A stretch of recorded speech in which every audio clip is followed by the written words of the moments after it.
Hello বন্ধুরা, আমি আজকে ডিমের একটা নতুন রান্নার রেসিপি তোমাদের কাছে নিয়ে এসেছি। দেখো, আমি ডিমকে নুন, হলুদ আর লঙ্কা গুঁড়ো দিয়ে ভেজে নিয়েছি।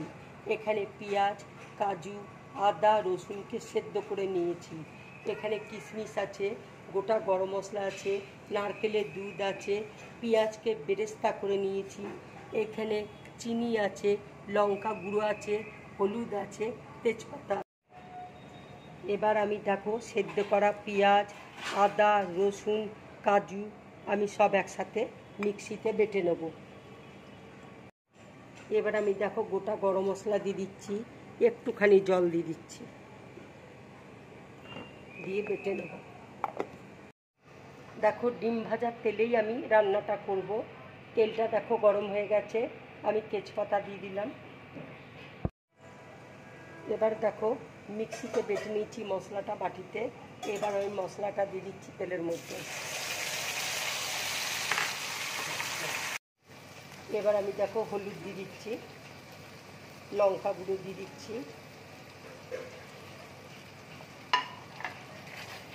দেখো কিশমিশ দিয়ে দিচ্ছি, নারকেলের দুধ দিয়ে দিচ্ছি,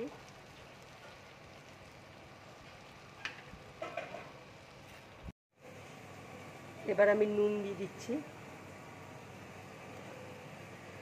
এবার আমি একটু কাশ্মীরি লঙ্কার গুঁড়ো দিয়ে দিচ্ছি, এটা শুধু রঙের জন্য দিচ্ছি।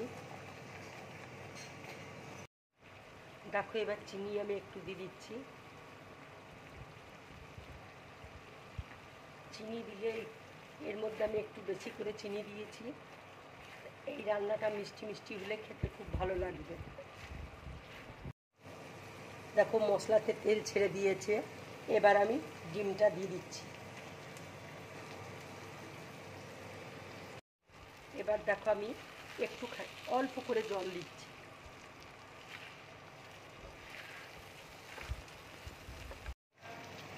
এবার আমি বেরেস্তা উপর দিয়ে দিচ্ছি। দেখো রান্নাটা হয়ে গেছে, এবার আমি গ্যাসটা অফ করে দিচ্ছি। এবার আমি প্লেটের মধ্যে ঢেলে নেব। কিছুটা বেরেস্তা দেখো আমি প্লেটের মধ্যে রেখে দিয়েছিলাম, এবার আমি বেরেস্তাটা উপর দিয়ে দিচ্ছি।